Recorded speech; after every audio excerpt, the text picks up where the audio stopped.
Bolivia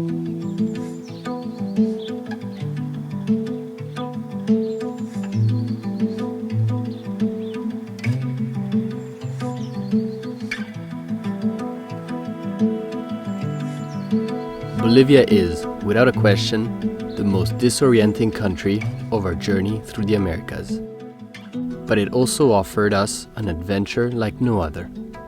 It truly felt like stepping onto another planet. From sky-high elevations across the Altiplano, where we rarely dipped below 3,600 meters, the surreal landscapes beyond imagination. This is the country of all superlatives. World's highest navigable lake, our highest climb, world's biggest salt flats, world's highest capital town, and surely some of the world's most breathtaking trails. And we know it for sure. It will blow your minds.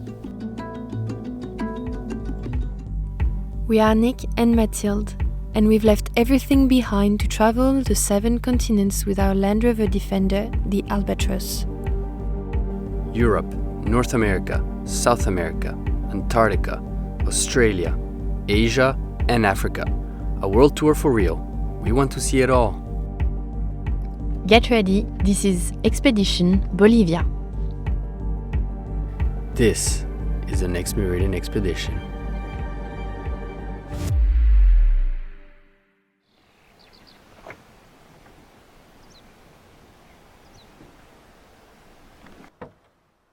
We just spent our last evening in Peru in a really exceptional place. We are in the middle of a plateau at around 4,300 meters altitude, and we are only 3 hours away from the Bolivian border. I can't wait to get to Bolivia because I know that it's going to be beautiful. It's going to be tons of new things to do.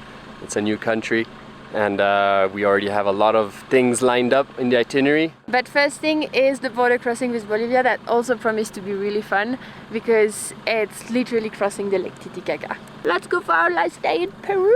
Let's go!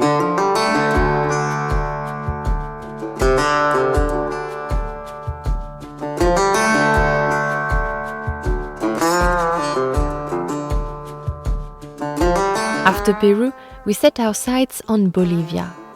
We wondered, could anything truly match the wonders we've just experienced?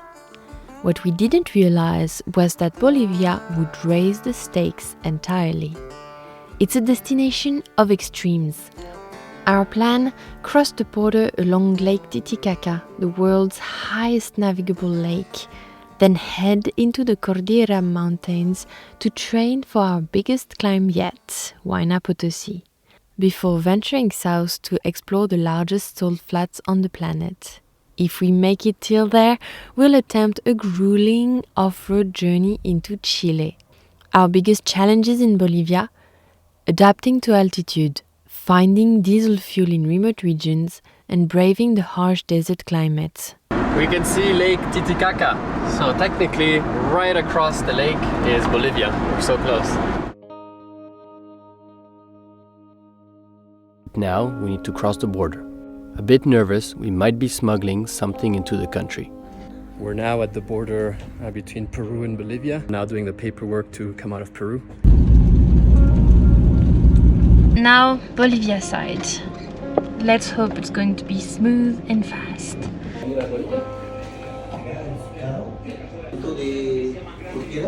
We are pretty good at crossing borders by now. After bouncing between offices for various stamps, we're even put to work by the border agents.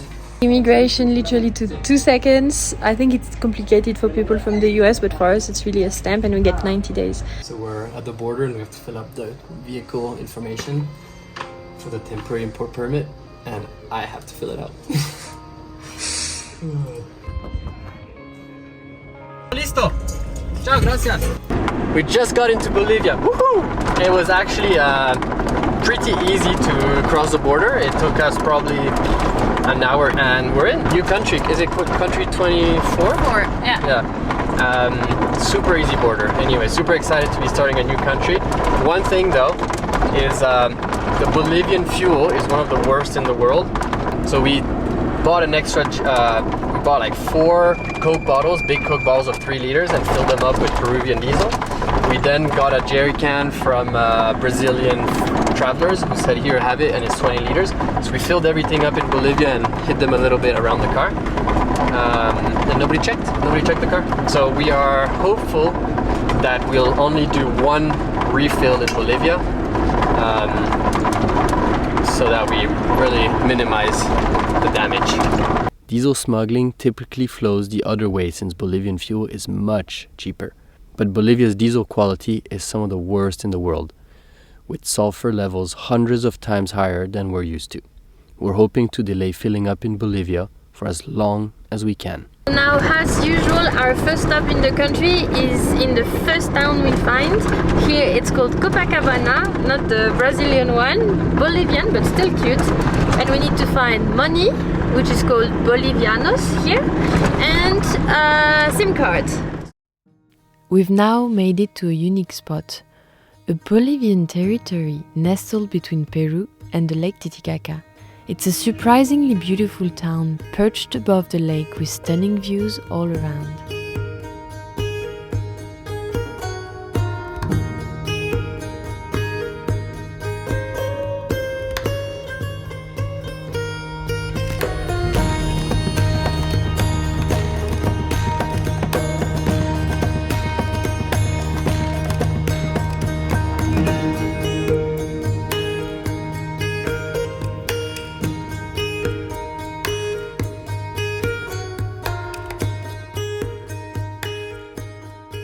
Funny story is that when we went to the ATM to get some money and get our SIM card, we saw this green troopy and we said, oh, we know these guys, they're Dutch, that we met in Cusco very, very briefly. And so I wrote to them on Instagram saying, hey, if you guys want, we could hang out and do a bit of the drive together. And they said, yes, that would be great. And so here they are, they actually passed us. Meeting them now. Hilarious. And the plan is to drive first out of the peninsula where we are. So we're going to take a small boat. It's going to be awesome. And then hopefully we can go in the mountains and discover the mountains in Bolivia. And that's going to be epic. I'm very excited. Okay, let's go meet them. Hey! Hi! How are you? Good, good. Hi, Miss. Hey, how are you? Hey, good. How are you? Sorry, normally we're always on time, but Bolivia is something else up until now. But okay, we're officially a convoy. We're officially a convoy with some cool Dutch people. Did you test the radio? Hey, can you guys hear me? Yes, we can hear you. All right, perfect. With Mish and Linda and their troopy, we decide to make our way outside of the peninsula together. 3 tomatoes. Yes. 1 cebolla, 1 of this. Okay. What else do we need? Tu veux des oranges? Là. No, I don't want oranges. Green beans. No, I think we're good, huh? Okay, that's fine then if you Okay, don't want any of this. Una más. 4 bananas. 6. So we arrived at the port where we're going to cross to the outside of this peninsula that is basically locked by Peru on the other side. So to get into the rest of Bolivia, we have to take that boat.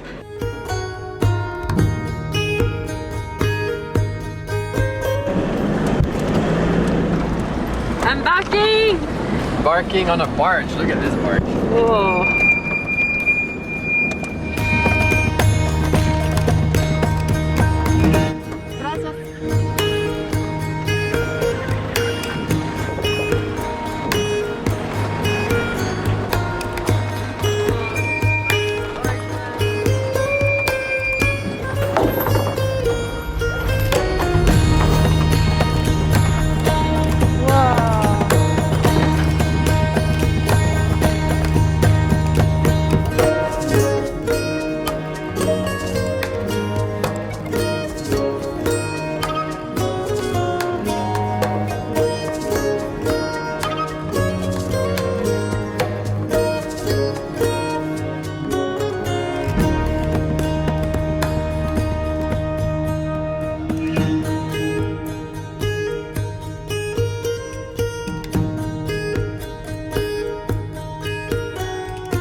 Alright, we made it. Now we have to reverse off the barge. They're gonna go first and then it's our turn. This is kind of fun. I like these things. That was really fun. Yeah. I would hope it happens more often. Son 40 cada uno, ¿sí? Ok. ¿Tienes 20? Puedo pagar para las dos. Gracias. De nada. Ah. But he has only one.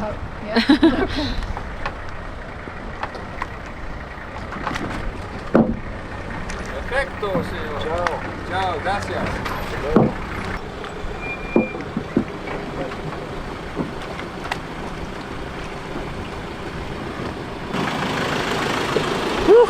With the cars unloaded, our first stop is a classic roadside lunch, our first meal in Bolivia.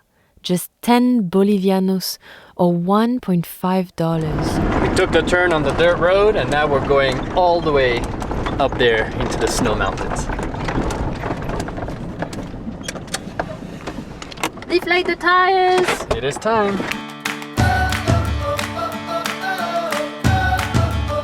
We leave the main road behind, heading straight for the Cordillera Real, Bolivia's royal mountain range. This rugged landscape is the perfect training ground for the challenge awaiting us later this week.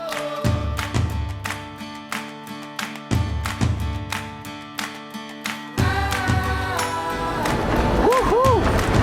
This road is awesome!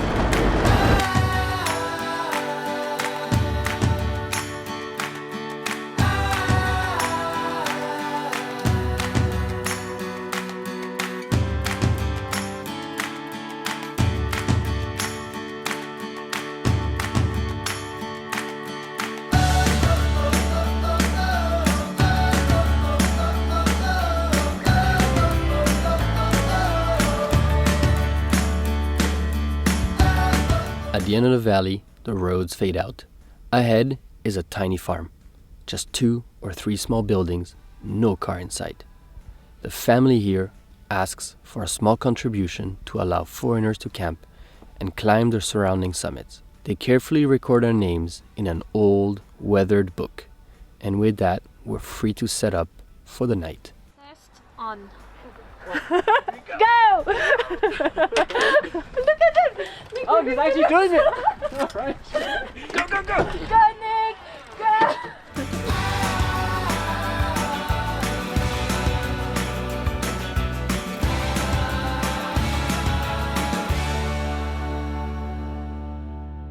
Making new friend, Mish? Yeah. Hola. How are you? Should we give him a name? Mish, an idea. Gunther. Gunther the donkey. The alpacas have joined us for the night. It's actually getting really cold up here at 4,400 meters. We're here with our Dutch friends, so we're gonna start making dinner. And there they are. And that's their rooftop tent. It's gonna be very cold tonight. What's for dinner? Pasta. Pasta? Anything easy and quick. Cool. So we have Roger, the alpaca here, who's looking to his whole crew coming down there. Come down, boys. And the reunion happened. Friends, where were you?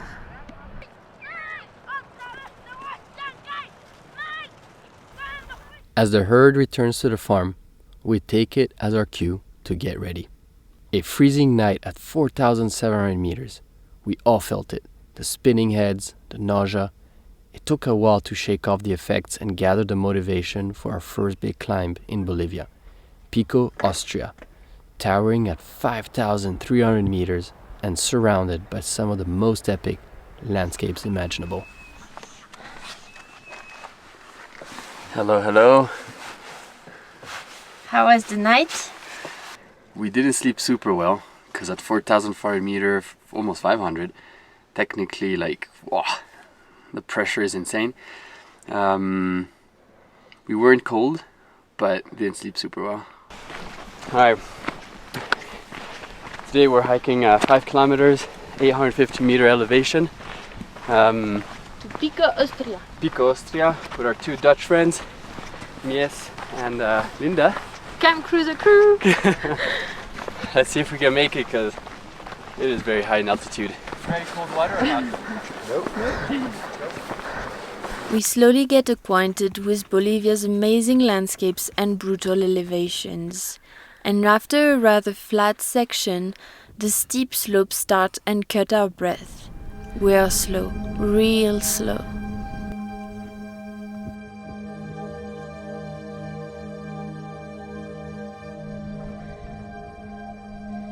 $4,900 meters. Beautiful. Out of air, out of energy, but happy. Glacier 1, Glacier 2, Contururi. I forgot the name of that. How are you guys feeling? Happy? That's what we want. Okay. Almost there. Yeah. Yeah. Sure.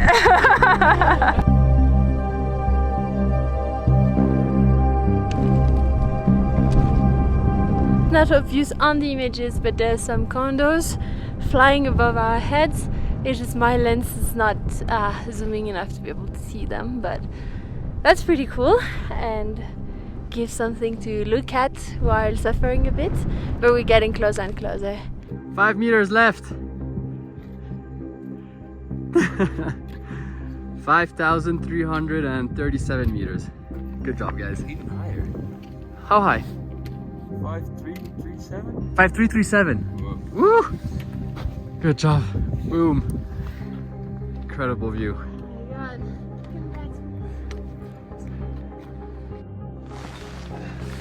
Good luck rock at 5,340 meters.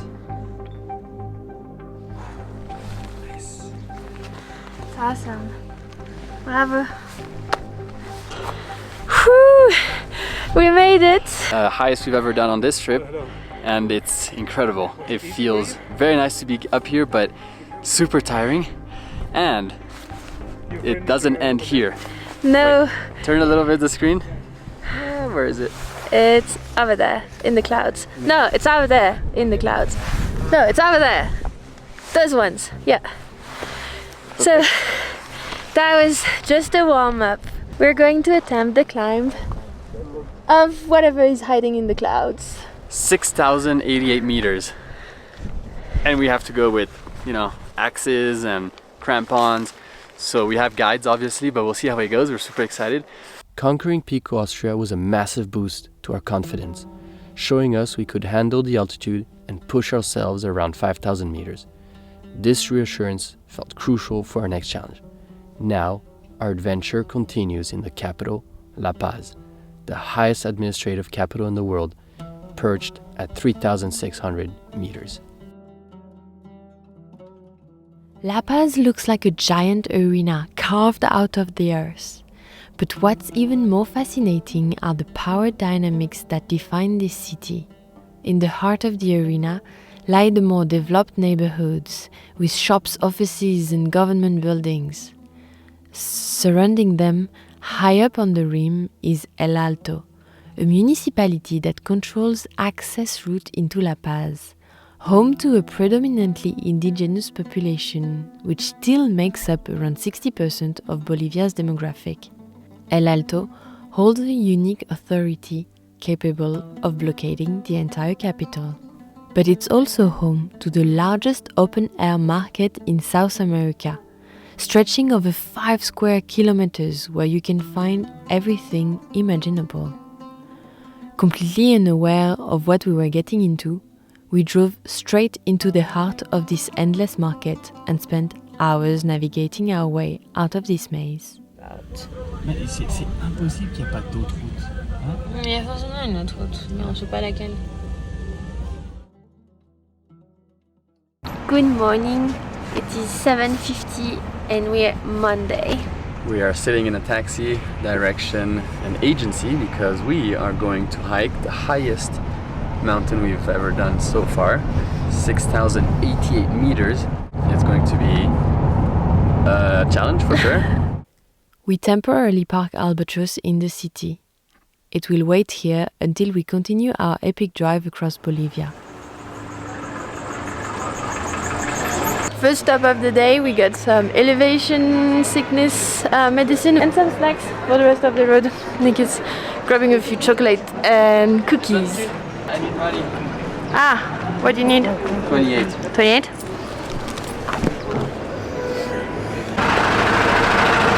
Nick is a snack smuggler. I am, I got all the snacks for the mountain. First step, we have to rent some equipment because we don't have the proper jackets or pants or crampons, shoes, etc.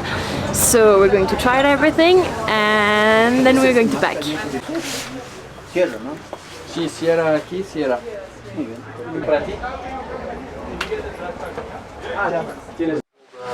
Big jacket. Looking good. No, it's just like in a small bag, but you know. Este es grande. Cool. Nicolás, ¿qué talla eres? 41. 41, perfecto. Sí. Pruébate esto. Mathilde. 38, Mathilde. Mathilde, 38.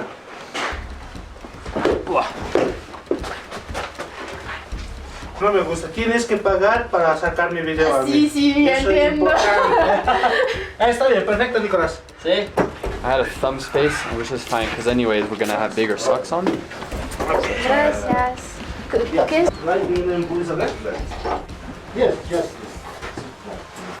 As we pick up our equipment, the mood is light and festive. Everyone feeling excited and ready. But the vibe shifts as we arrive and come face to face with the one and only Huayna Potosi. Excited? Oh, very, very excited, but also very daunting. Look. Oops, sorry.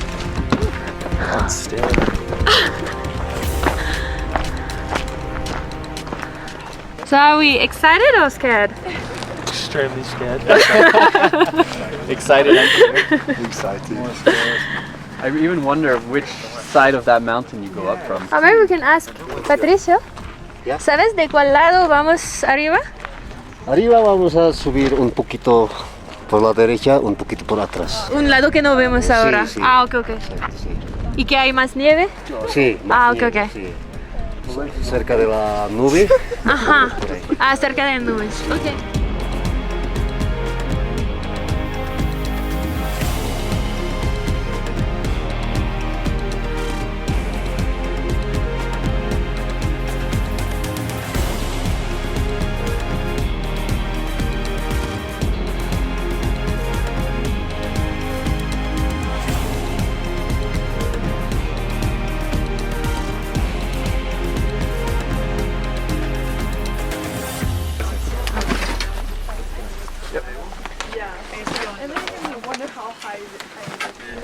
That's it, we made it to base camp, and that's why it's considered a very accessible mountain, is that you can drive to base camp, so it's very comfy.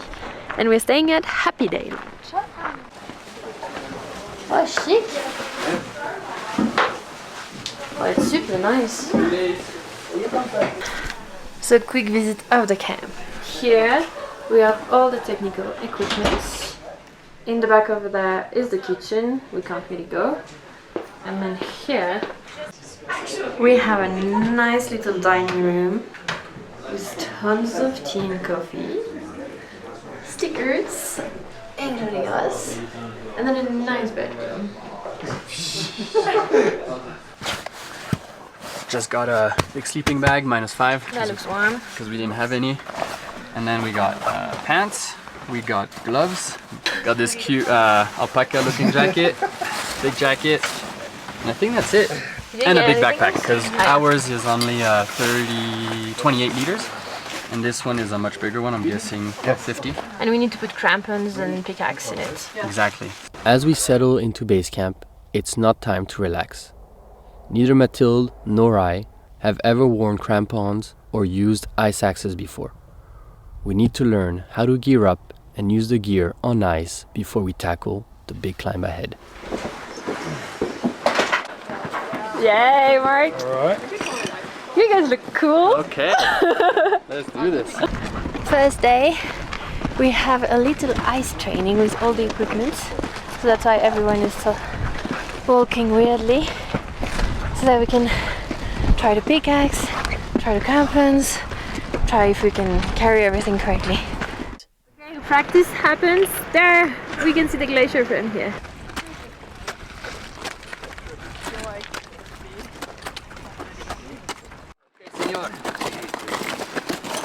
That style.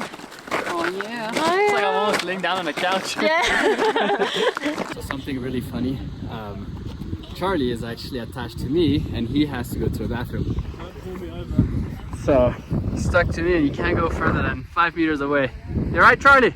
Do not pull me over. We joke around at first, but quickly realize that walking on ice won't be enough. Our guide raises the bar, giving us a clear picture of what will be expected of us. Vamos para arriba? No. No. We go up. No, no.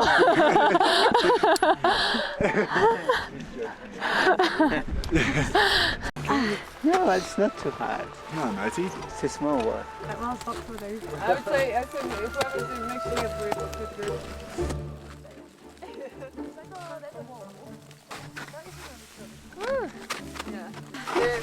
Good job. Good job. Nice. Good It's job. tiring, but it's worth it. So we've got our police underneath it. Okay. Good job. Well done. I love this. Oh, it's so tiring. It's now, what time is it? 8:40 and it's time to go to bed. We ate so much, we got a last debriefing. Now everyone is getting cozy in their sleeping bag. I'm just going to do a sneak peek. Comfy Comfy. and warm. Yeah, getting warm. It's gonna be Awesome. perfect. You look super comfy, This is great. Ali. Good night. For this expedition, we need to prepare our filming equipment on top of everything else. The cold and ice, the extra weight to carry, the impossibility to charge the batteries. So we decided to limit our pack and made choices. We took a GoPro, our camera just for high camp, and our phones with extra battery packs. If you want to know more, you can find all of the equipment we use for filming on our Amazon gear page.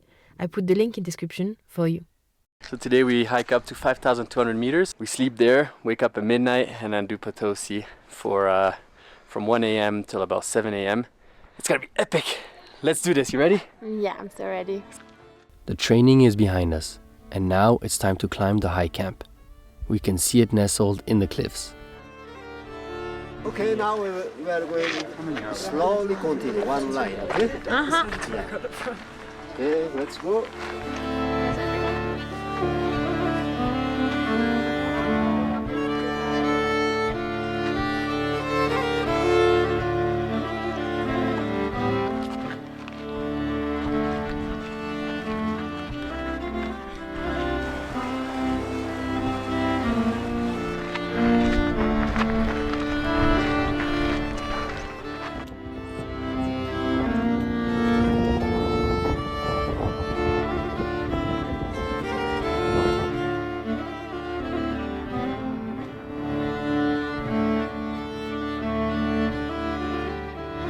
This section was humbling.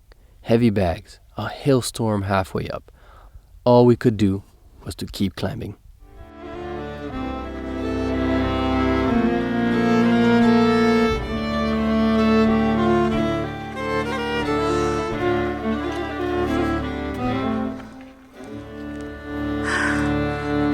After the storm, the sun.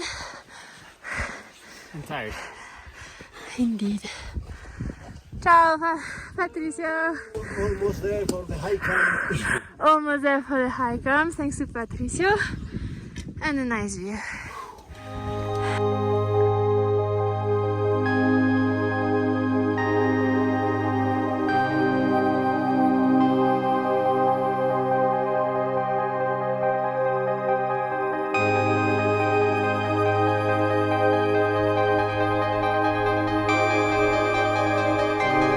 For the first time, we can clearly see the route we'll take that same night. The rocky paths lead to the immense glacier. But there's no time to waste. We need to rest this afternoon, taking every second we can to fuel up before the climb ahead. Yeah, you can program your alarm clock or alarm phone. Yeah, for midnight 000. Tomorrow the time is limit. Okay, not like yesterday, not like today. Tomorrow is different. Yeah, to the summit is 6 hours. Slowly continue. It is now 6:20 p.m. and we're going to bed. Hopefully we don't have to wake up to go pee because we've been drinking so much tea. And in 5 hours and a half, we wake up. In the meantime,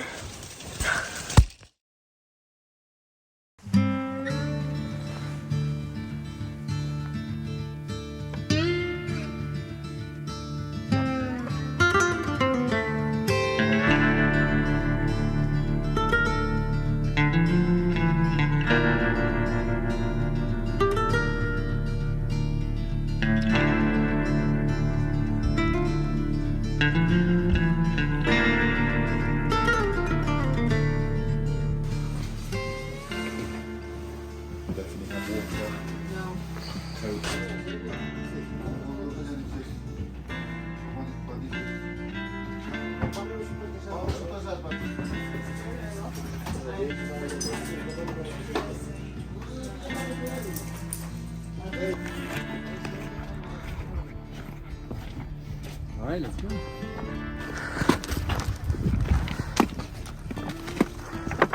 We just started the hike. It is 1:15 in the morning. It is 5,200 meters altitude. And we should arrive at 6,088 in about 6 hours. So around 7 a.m. This is our guide, Marciano and Mathilde.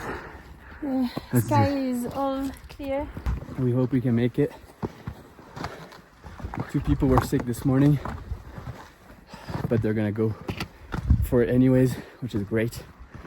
And we're gonna go slowly but surely. Let's try. Rambo guide.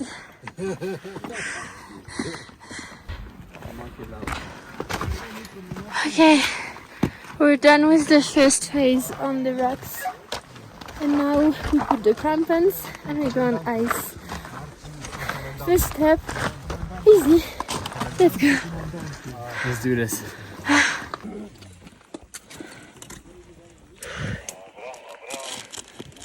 Crampons on. Hola, yo me llamo Marcial. El guía para ustedes. Gracias, Marcial. Gracias, Marcial. No solo vaina Potosí. Most, okay. We're tied to each other now for life. Yes. In the dark of night, all we hear is the crunch of crampons on ice and our heavy breathing from the altitude. In the obscurity, we don't quite realize the depth of the crevasses, the thinness of the snow bridges, or the steepness of the snowfalls around us. All we can do is put one foot in front of the other.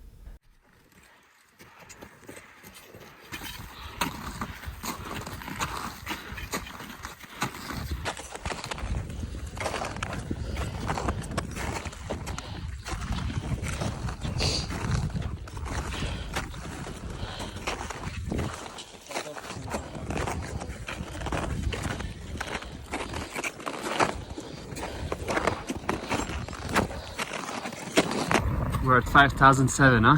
Yeah. Yeah. And this is the wall, they call it. We gotta go up, up, up.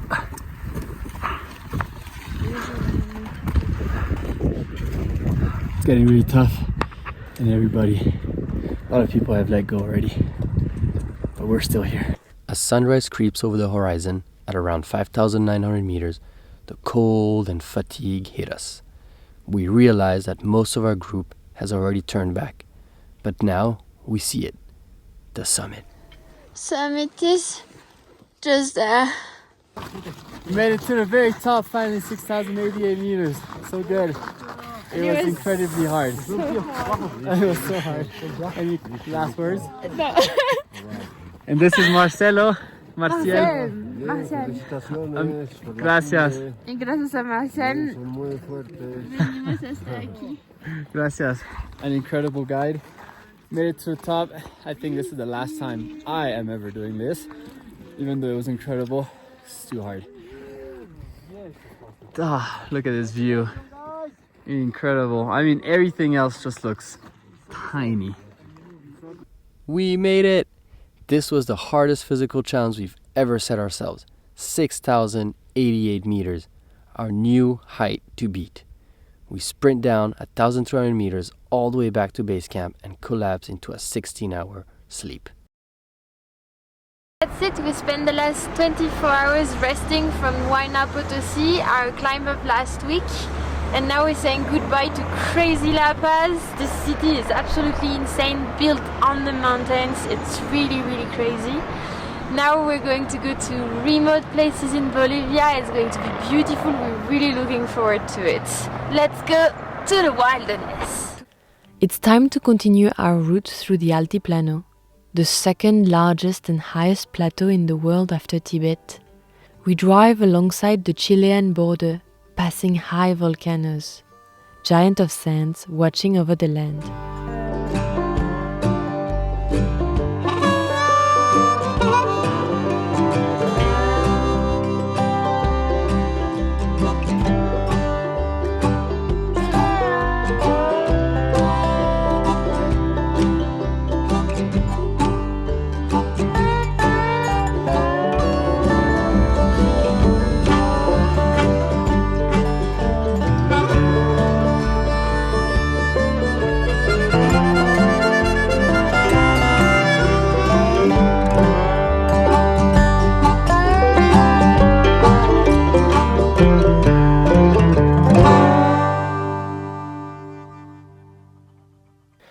The only life around are herds of alpacas and llamas. We pass by tiny brick homes blending into the landscape. It feels like there is no one. Until, out of nowhere,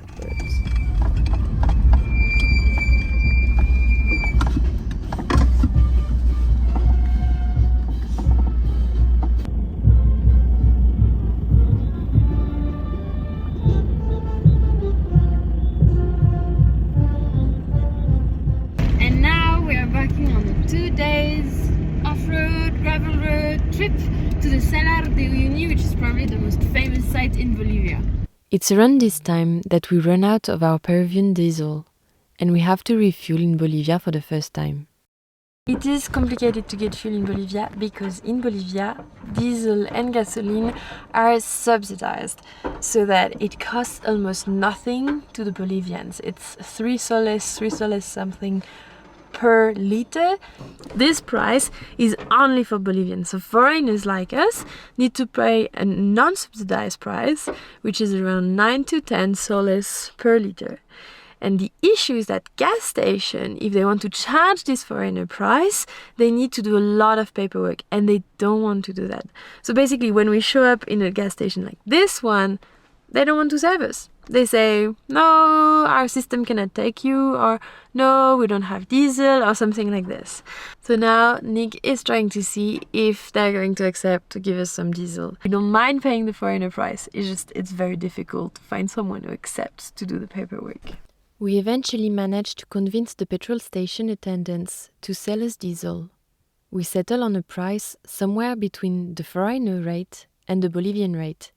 They declare it as a Bolivian refuel and pocket the difference. Easy, win-win situation. 200 son one. Sí, perfecto. Gracias. De nada.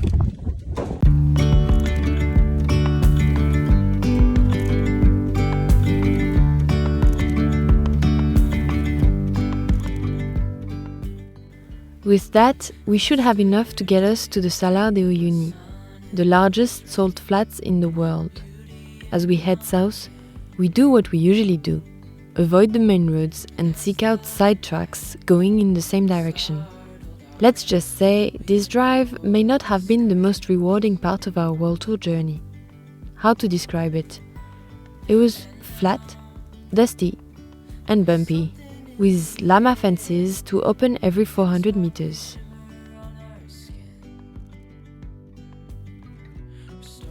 To the left, nothing. To the right, nothing. Behind us, nothing. But we push on. And finally, we discover a unique spot between the sand dunes. The perfect place to camp. Easy on our tiptoes, undercover agents of the other, beyond gravel, beyond all.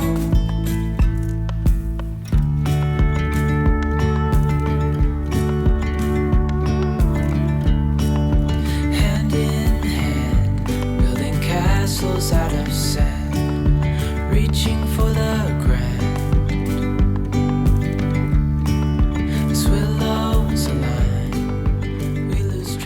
Alright, we just finished 200 kilometers of off-road tracks.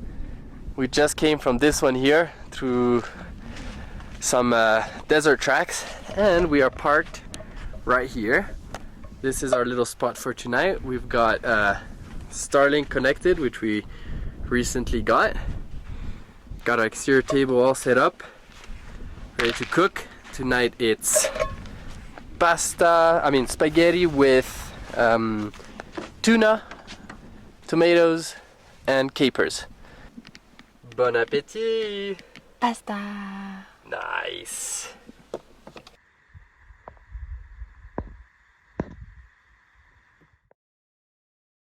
Good morning. Hola, Geronimo.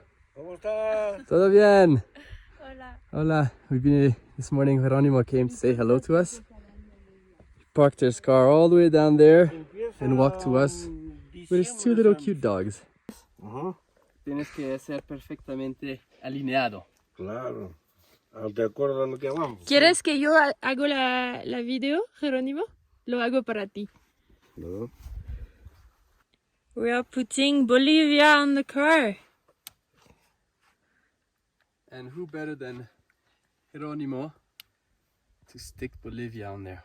Perfect. Wow, it's awesome. Muchas gracias. Ahí estás en Bolivia ahora. Sí, exacto. Muchas gracias. Ahora tenemos todos los países. Gracias, Geronimo. Un placer. Sigue adelante caminando, pues hasta viene, ¿no? Sí. The truth is, Geronimo came to find us because he was checking if we were stealing llamas. That encounter was eye-opening. We often hear stories of travelers fearing locals, but that day we realized that sometimes locals might be scared of us too. We had plenty of time to reassure him. Nice visit from Geronimo this morning. Such a nice guy, but I think he tells a lot about the history of this place. I was asking him if there were any threats to his llama, if there were any dingo or something like that, and there is a type of dingo here. But he said the big problem is the dryness of the land. It only rained twice during the rainy season, so that's what's killing the llamas around here. And all his sons left, so the climate plays a lot. After saying goodbye to Geronimo, we set off to cover the last stretch of road, finally reaching the remote edge of the salt flats. Whew, that was a long and monotonous road for sure. We made it to the village of Salinas, which is at the north of the Salar de Uyuni, so it's much smaller than the village of Uyuni, which is the most famous one.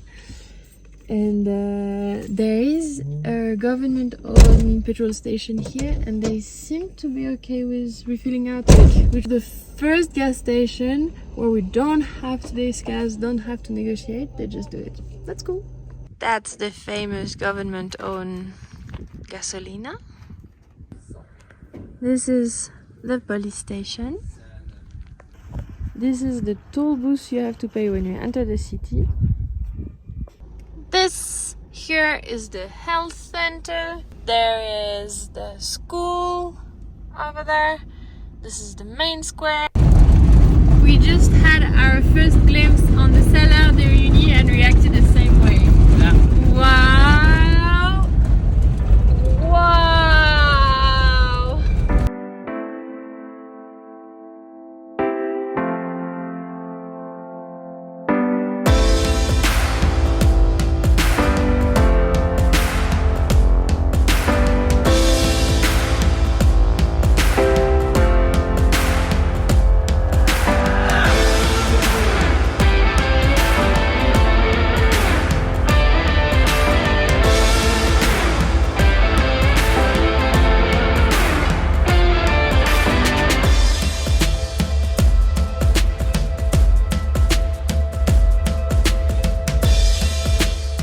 Wow, we're just got into the Salar. The north entrance is right behind us, and there's 100 kilometers that way to cross. So yeah, that's quite of a lot. Definitely need sunglasses. It's so sunny. Mathilde got hers on. Yeah, it's necessary. It's so bright. Oh, do you want to taste the salt? No. Come on, taste a little salt.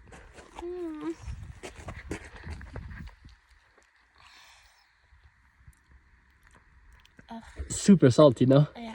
And that's crazy how literally it's just pure packed salt.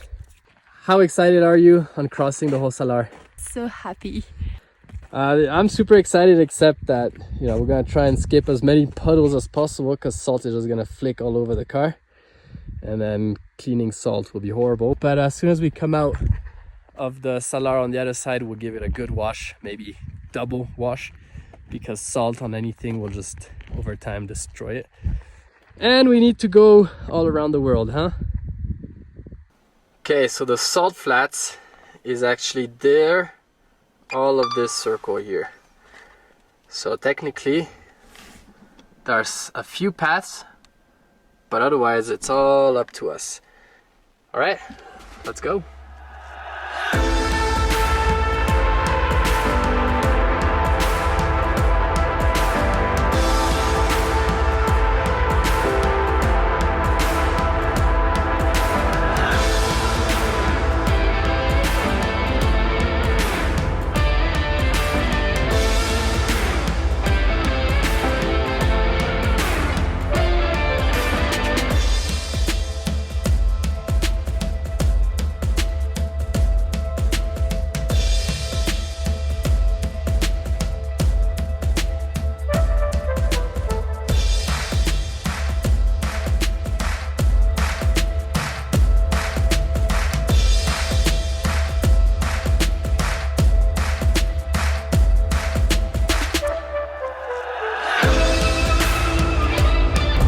You enjoying it? I love it.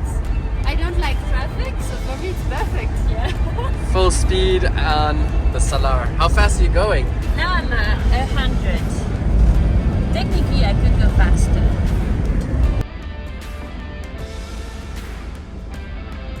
Nick is in the ocean of white.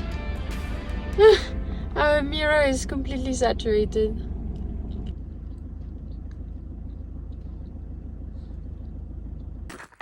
Now it's the time to go do the funny photos. The optical illusion ones where elbow is tiny and we're eating up elbow or sitting on elbow or stepping on elbow. The pictures are coming up now.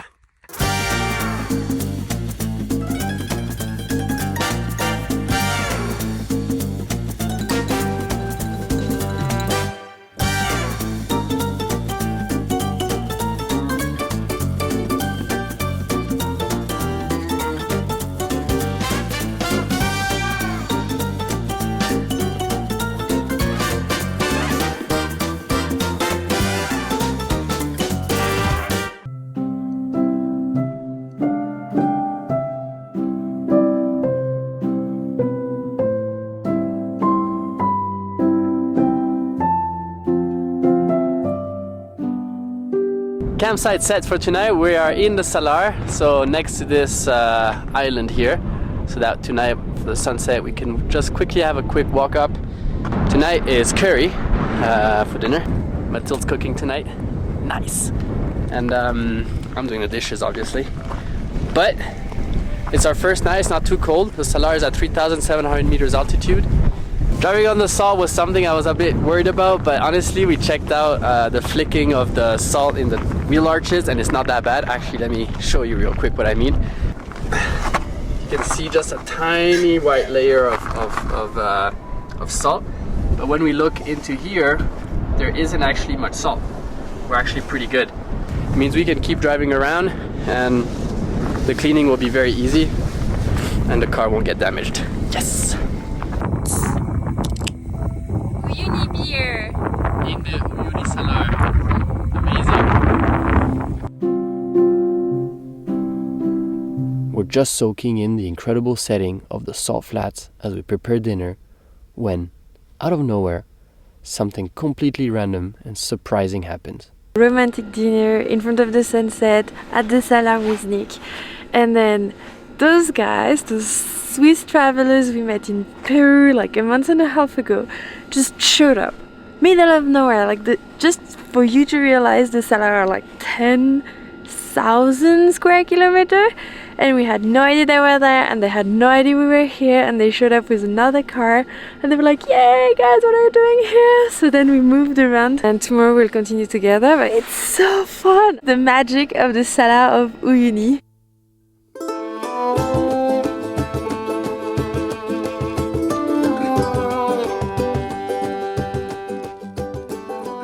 And suddenly, our solitary journey turns into a convoy. A convoy heading straight for one of the most legendary roads in any Pan-American trip, the Lagunas route. This route connects Bolivia to Chile, cutting through a vast no-man's land of sand, dust, vibrant lagoons, and smuggling tracks. It's nearly 500 kilometers through the Altiplano with no gas stations, no water, no infrastructure, and nights so cold they could freeze you solid. We need to get ready. And after the salt flats, that means, first, a car clean. By the Salar to the clean! Let's go!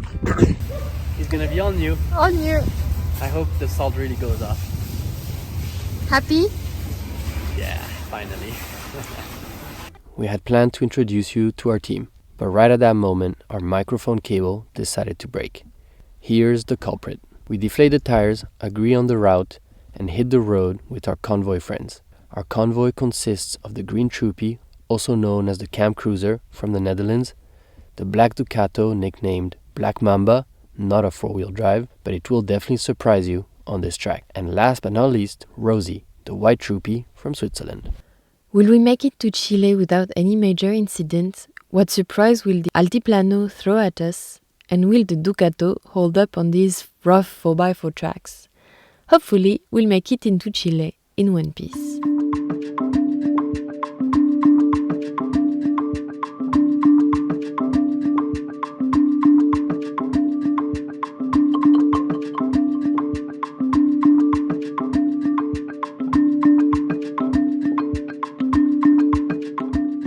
Our first day is mostly spent getting to the start of the Laguna route, covered in dust and getting to know each other over the walkie-talkies. Right from the start, we get to watch the two-wheel drive van in action. We're not sure if it's the driver or the van. It promises to be an interesting ride. After this little victory, we cross the last military checkpoint. This area is a well-known smuggling route into Chile. Anything can pass through here, from fuel to drugs. Just in time for sunset, we reach our first lagoon, and with it come the flamingos, the symbols of life in this harsh region, surviving at 4,200 meters above sea level. As a convoy, the first night is all about setting camp. Every detail matters. The wind direction to shelter from it, the side of the sunrise so the bonnet will warm up first for an easier engine start, and of course, a flat spot for a good night's sleep.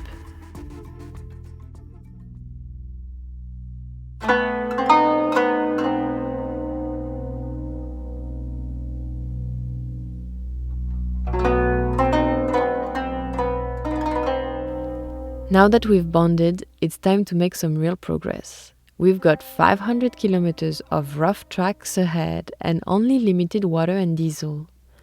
Breakfast becomes our strategy session, where we plan the route, agree on stops, and decide on a target for the night. Meanwhile, as the engines slowly warm up from the freezing night at over 4,000 meters, everyone pitches in for small mechanical checks. It's moments like these that make us love the convoy vibe. Time to introduce the team. Okay, we don't have sound, but we need to introduce you to those amazing guys we are traveling with. Not sure what they said exactly, but the key information is here.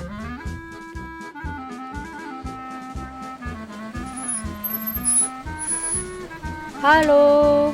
We are Swiss-German. We are Dario and Vanessa. And this is our troopy from Australia, Rosie. It is old, but at least it's not a Defender. Ha ha ha. Kidding. Hey, tschüss!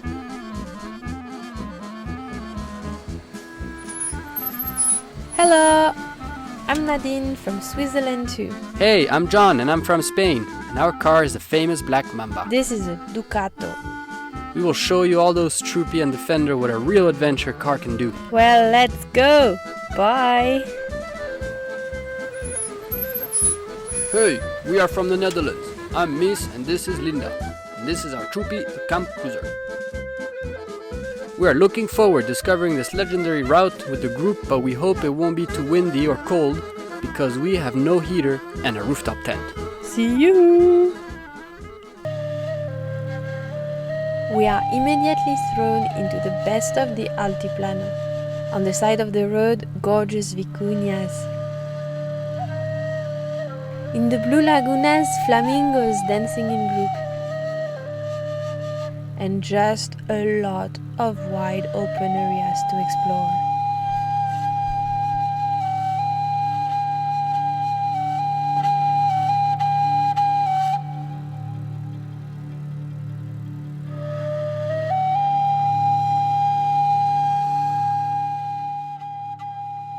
It does not take long before the Black Mamba gets stuck.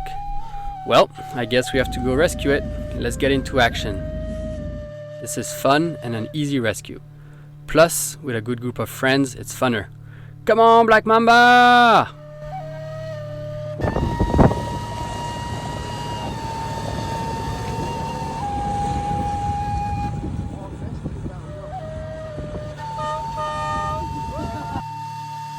We spend the day exploring interesting landmarks in the desert, like this small winding canyon.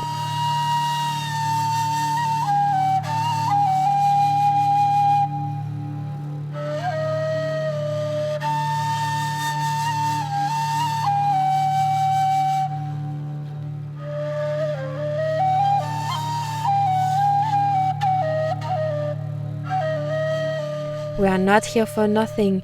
There is another animal we are looking for. A sort of rabbit of the family of the chinchilla called viscunchas. They live in the desert, and it seems today is our lucky day.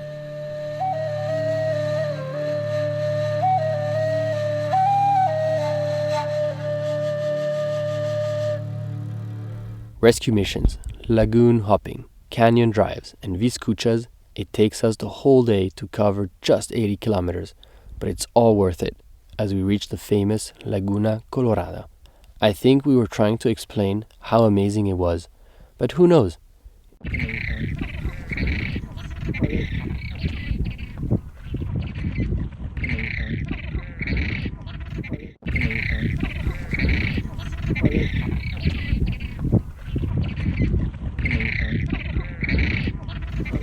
Right, we can park here. Maybe a nice spot for tonight.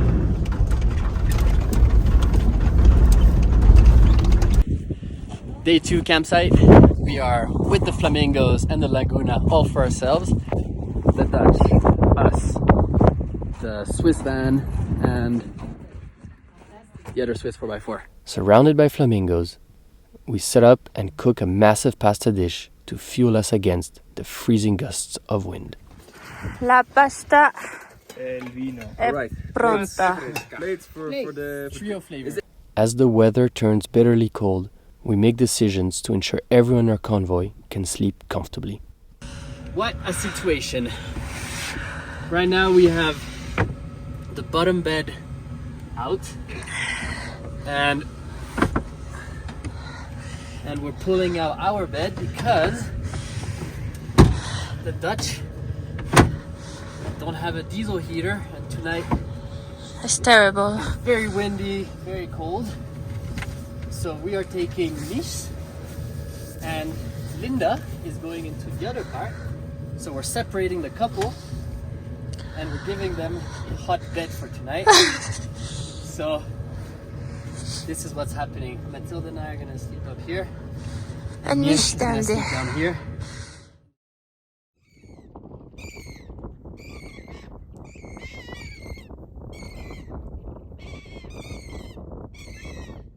It may not look like it with the desert colors, bright sun, and our sunburned faces, but it's freezing. After 3 days and nights on the tracks, temperatures have dropped to -10 Celsius, And that's without factoring in the howling winds. We're all hoping for warmer days. Brr. This is how cold it is in the vehicle. Even though we had the diesel heater on, look at that. We have ice. It's -5 outside. Even inside it's probably 20. But the walls are still frozen.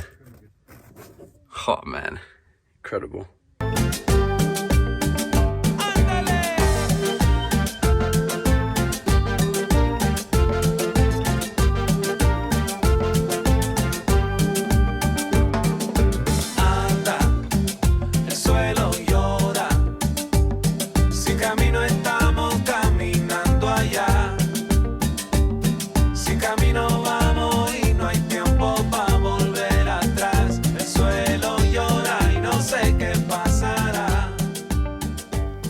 But the Laguna route has its secrets.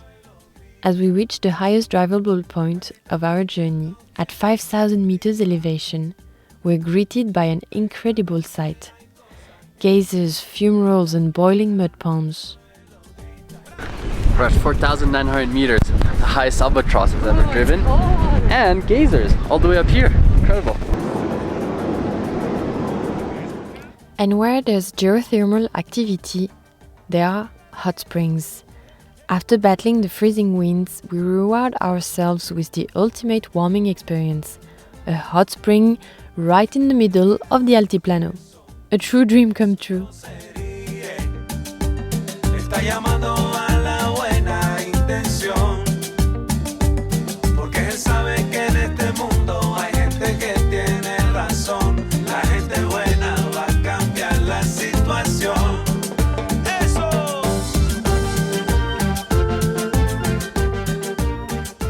Pizza night? What do you put on your pizza?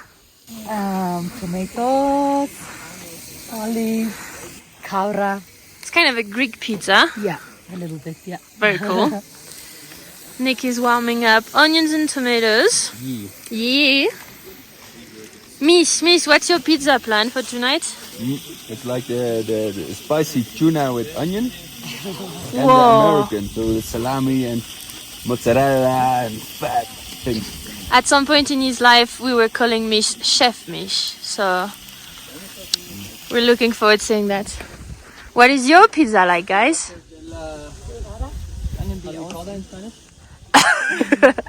Act natural. Garlic, tomatoes, queso de cabra, onions. Preparing the dough for the pizza.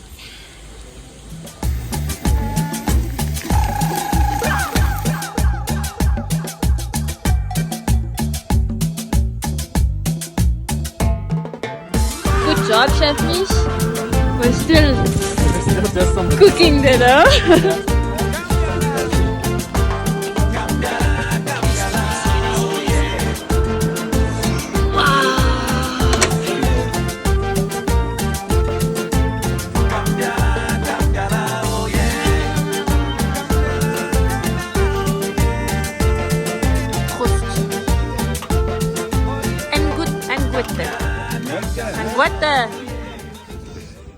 And after the delicious pizzas, we're rewarded with the most beautiful sky. Right. By his work, for example, a South American mechanic.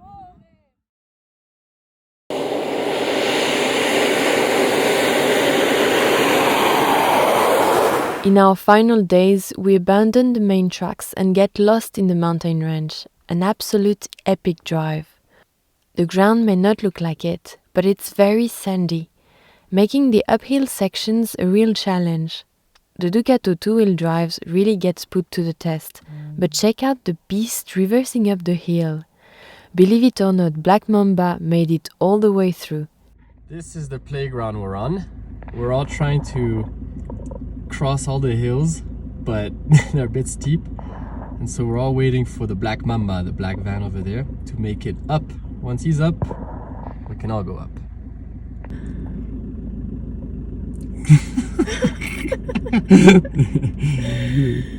Look at him.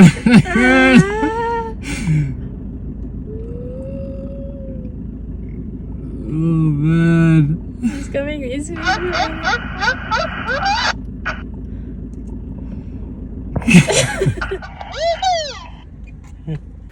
We tell you, this Ducato is the next off-road trend.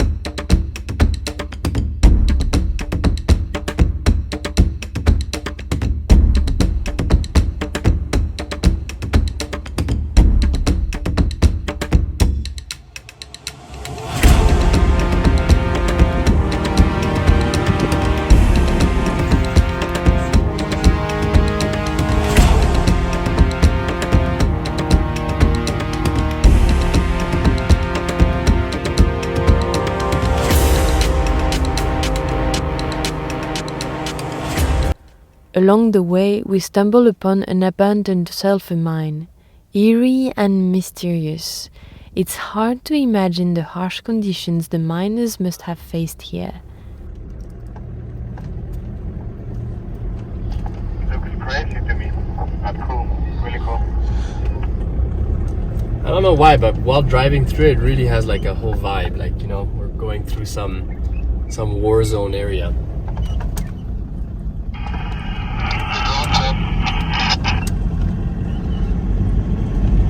sulfur everywhere.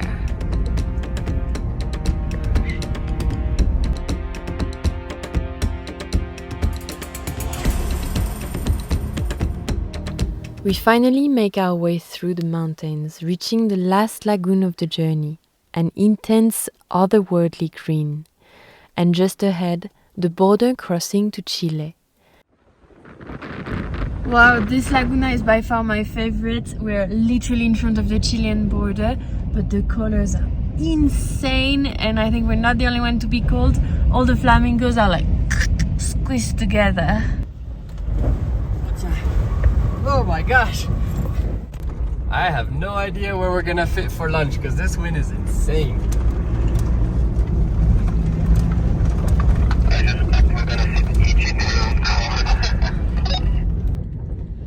Everybody is eating lunch in their car because there's too much wind.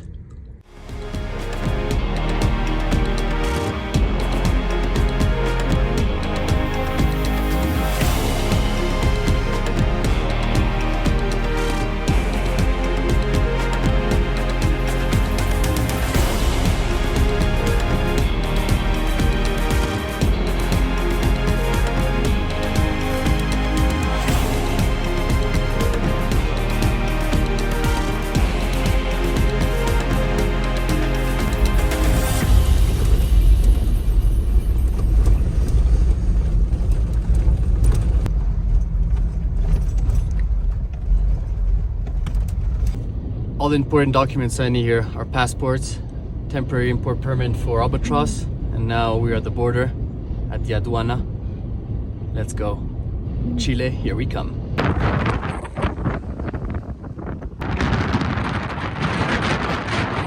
Crazy wind, huh? Yeah. ¿Tiene alguna copia? ¿Otra copia? No. Ya. Esto de su formulario se va a quedar con... Okay, the car is out of Bolivia. Now we need to stamp ourselves out.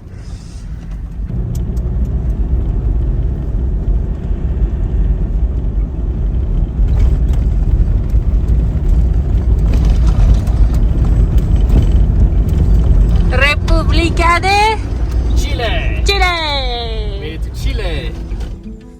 This marks the end of our adventure through Bolivia. For the first time in weeks, we're under 4,000 meters elevation. Dusty, salty, cold, and burnt. But we've made it. Bolivia has undoubtedly been the most surprising country of our journey. It feels like an entirely different planet, where life is scattered and hard, and its people strong, quiet, and as rugged as the land they call home. Amongst the towering summits, eternal snow, delicate lagoons, and graceful flamingos, Bolivia stands as a raw gem. It's the ultimate adventure land. Bolivia, thank you. So I need to do a number 2, but this is gonna be very tough We were thinking about it. If someone needs to poop here on the Salar, there's no way. I'm pretty sure they just do it. You think so? Nah. And they just leave it here in the middle?